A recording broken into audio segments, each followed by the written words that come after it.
Therefore, we've been giving you updates about Yenia Bema Sammy Gyamfi because currently he is in a very deep trouble. And follow your updates. We told you the last time, say, GoldBod in same way, you know, IMF the report about say GoldBod and make loss no Kamya Kwe say ama a year Sammy Gyamfi na so ayashi ye pa say me no ka say no that he is being scrutinized amount for air parties and kebeya and Sammy Gyamfi den Yenchero, and as a yen sacking as a GoldBod CEO. Menuka say we have a fresh update because the man himself are all facing all of this scrutiny, you know, a GoldBod CEO, Ababe Kasa.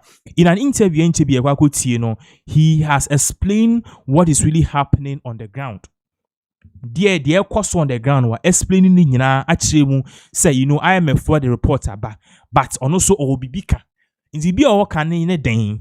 And you say right now his job is on the line because if IMF is saying say you're not doing your job well, which means I was say a saki woo, I was say a cycle. In Tienko tie in Sema GoldBod CEO Sammy Gyamfi editujo e babaka yebeto aso. We'll be very happy to concede that and to show how that loss came about and the benefits of that loss, if any. And so nobody is shying away from losses. Facts are sacrosanct. The GoldBod is barely 8 months old. Per Section 76 of the GoldBod Act, it took over the assets, liabilities, contracts of the defunct Precious Minerals Marketing Company. So for the first year that the GoldBod has been in operation, our financials are available. We have not made losses. We have rather made surpluses. And we have published our financials as required by law, our quarterly financials on our website. And anybody can go and check. So the IMF has not said the GoldBod has made losses. And it is important that we put that matter to rest. The GoldBod has not made losses. And if the GoldBod makes a loss, the GoldBod will not shy away from that. The reason why the lawmaker in drafting the GoldBod Act did not use the word profits and loss is because that is not the main object. You understand? So why will we even shy away from that if we've made losses? We have made stop losses, and latest by February or March next year, when external auditors audit our books, that will Alfred. Yes. The suggestion is being made that the Bank of Ghana is making losses, and the Bank of Ghana is shying away from the losses. The Bank of Ghana says that the statement put out by the IMF that in their country reports that it made $240 million from January to September of this year under the Gold for Reserve program is speculative. It means the Bank of Ghana is shying away from losses. That is not true. Why? Bank of Ghana, why would Bank of Ghana shy? Bank of Ghana has been making consecutive losses. In 2022, it made a loss of 60.8 billion. In 2023, it made a loss of 10.5 billion cedis. In 2024, it made a loss of 9.4 billion. Nobody was crucified in this country. And so if all the IMF is saying is that Bank of Ghana has made a loss of $214 million, equivalent to $2.5 billion, that will even be a reduction of the recurring losses of the Bank of Ghana. Why would the Bank of Ghana run away from that? What the Bank of Ghana is saying is this. I have been in meetings with the Bank of Ghana and the IMF, in which the Bank of Ghana has told the IMF that there are issues of accounting and financial reporting.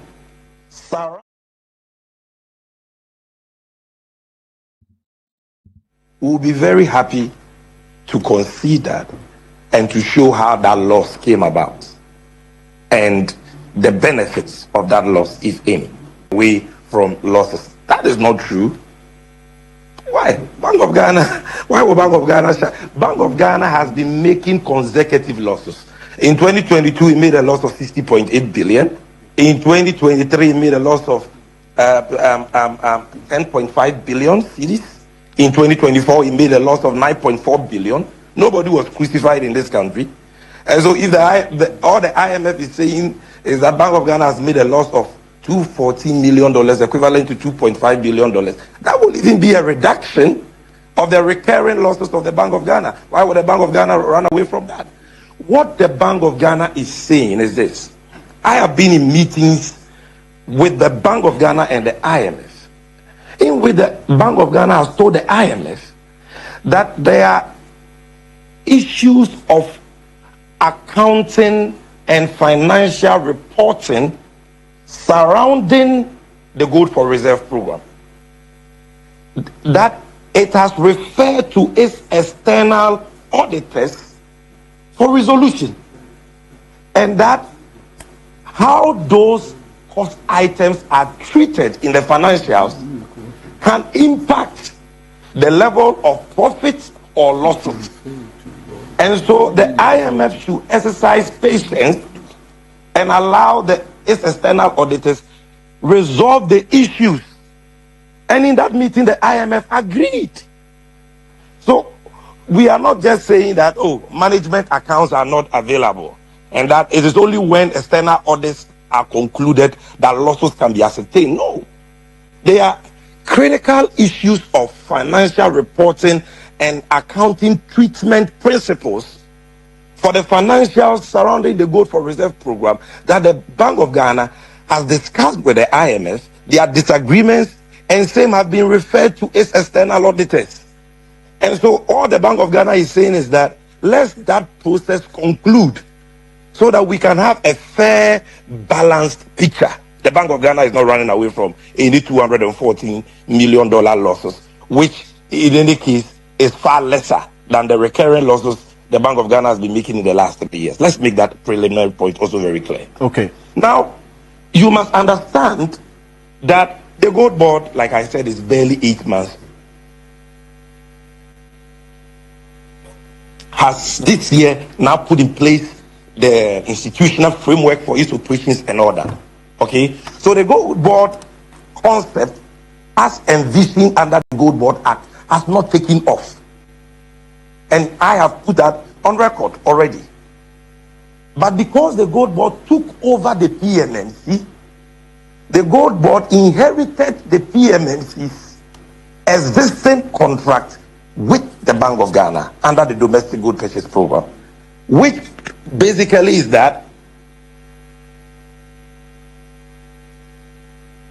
and will advance funds to PMMC, now GoldBod, as its agents to buy gold, assay the gold, and export the gold to off-takers of the Bank of Ghana.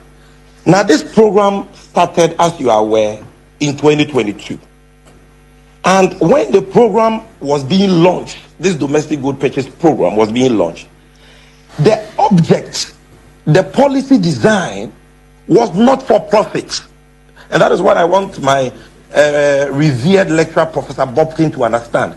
He says that why can't we, as a country, be able to sell gold and break even or make profit? No, that was not the policy design. To sell gold and make profit is easy. You just have to know your cost, and you just have to price at a discount that absorbs your cost and gives you a margin as profit. That is easy. Anybody can do that. But in 2022, when this program was being launched, the Bank of Ghana knew at the time that gold was already being bought in the open market by all manner of people, mostly foreigners, at the black market rate, the informal exchange rate, retail rate, if I can put it that way, and at the world market price, within a discount range of 1% to 2%. And you can ask any gold trader. That was how gold was being bought in 2021, 2022, 2022, 2023. And that is how gold has always been bought. I see. So when Bank of Ghana was coming in, Bank of Ghana was not like GoldBod. PMMC did not have the market regulation and enforcement powers that the GoldBod has to deal with leakages and smuggling. And so the Bank of Ghana decided to use price to fend off smugglers so that it will get gold for FX, knowing very well that there will be an intrinsic cost or losses. And that is why on 1st December 2022, the Minister for Lands and Natural Resources, Samuel Abujinapo, in his directives to gold traders as part of the rollout of the Gold for Oil program at paragraph 4, announced that the PMMC will be buying gold for the Bank of Ghana at spot price. Spot price. Nobody buys gold at spot price for the purpose of making profit, because when you buy at spot, you can sell at spot. Dory is sold at discount to take account of insurance, handling charges, to take account of commissions of buyers and all that. So you obviously run at a loss. But the policy justification was that we needed the forex so bad to bring about macroeconomic stability, the benefits of which will make that loss infinitesimal. That is the whole point. So it is not about somebody not having the ability to. Why did government scrap? You see, the NPP introduced a withholding tax of 3% on gold purchases in 2023. That was the year that gold output was the lowest in Ghana's history, owing to smuggling. 3%. It later reduced it to 1.5%. When the NDC came, we took the 1.5% tax from the price of Dory. Now, the cost on gold purchases is about 5%. So to say that you want to make profit means you have to buy gold at minimum 5% discount. That is almost double the tax that was introduced in 2023 that ensured that we lost all the gold and all the FX stayed in Dubai and India. And the Ghanaian became the poorer. The economy became the poorer. And so let's understand the policy from this perspective. Now again, to the most fundamental issue of pricing. GoldBod, and for that matter, Bank of Ghana, can be profit conscious and say we want to price to make profit. We are pricing at 5% discount. That will help us to absorb all our costs and make us break even. But we know that once we do that, we will lose all the gold and there will be no forex to stabilize the currency. And when you lose control of your currency, you lose control of inflation, and cost of living will go up the roofs and your people will suffer. And so what do? We say, okay, what we will do is that we will change the exchange rate denominator in the price calculation from the historic retail rate, which has been used all these years, and bring it to interbank. Prof, by doing that, GoldBod has already discounted the local price of gold by more than 10% already. So to slap another discount on the world market price will make our price uncompetitive and only deepen the leakages and defeat the whole essence of the program. That is why we price this way.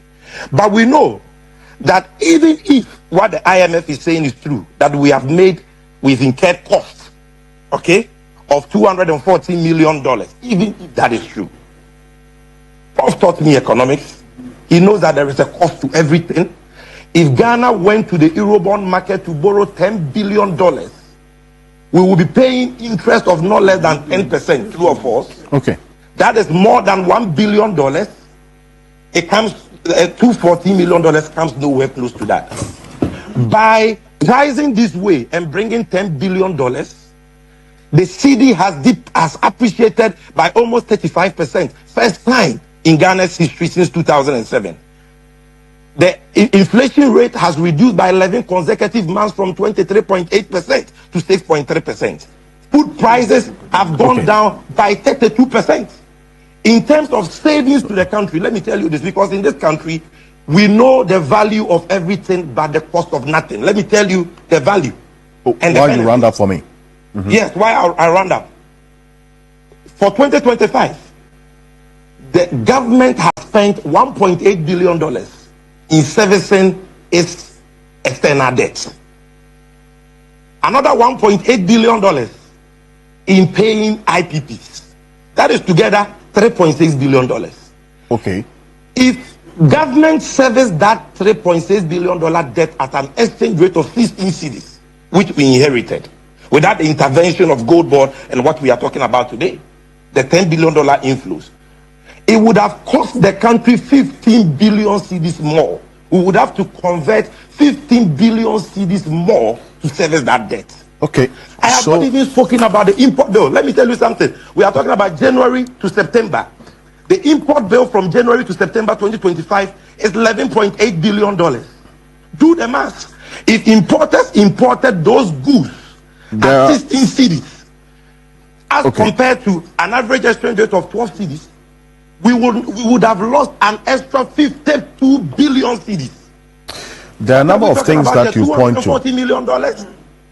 That is why the Bank of Ghana, that is why the IMF itself is not able to say that the program is bad and that we should stop. And in fact, the IMF is saying, Alfred, just 1 second. What the IMF is saying is that it is fine. This is good. You have met your foreign reserve target for 2028 in 2025. It's unimaginable. We never even thought you could do this. Right. But we don't want the cost. IMF is saying we don't want the cost to sit in the books of the Bank of Ghana. And we have said that, okay, where should it sit? Whether it sits in the books of GoldBod or the Ministry of Finance, it is sitting in the books of Ghana. Okay, so thank you. We have now come up with reforms for 2026, because from 2026, GoldBod will now take off fully. And we have told the IMF that when we take off fully, some of these issues that you are concerned is impacting the books of Bank of Ghana will become a turn of the past. Will be dealt with. So then that answers the question about the way forward. The price mechanism that GoldBod will introduce. Great. But let's understand these issues. Thank you very much, Sammy Gyamfi, for this. In fact, I asked those two questions.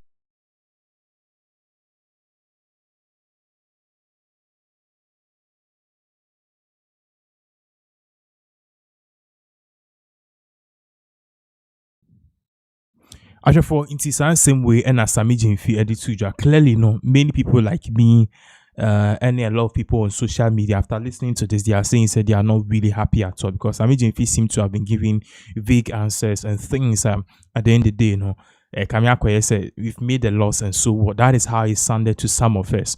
But ultimately, you know, we are all monitoring these issues closely. Now, at the end of the day, you know, we will know what to do if perhaps something should be done about this or not. We are all watching, and we'll see what will happen in regards with this particular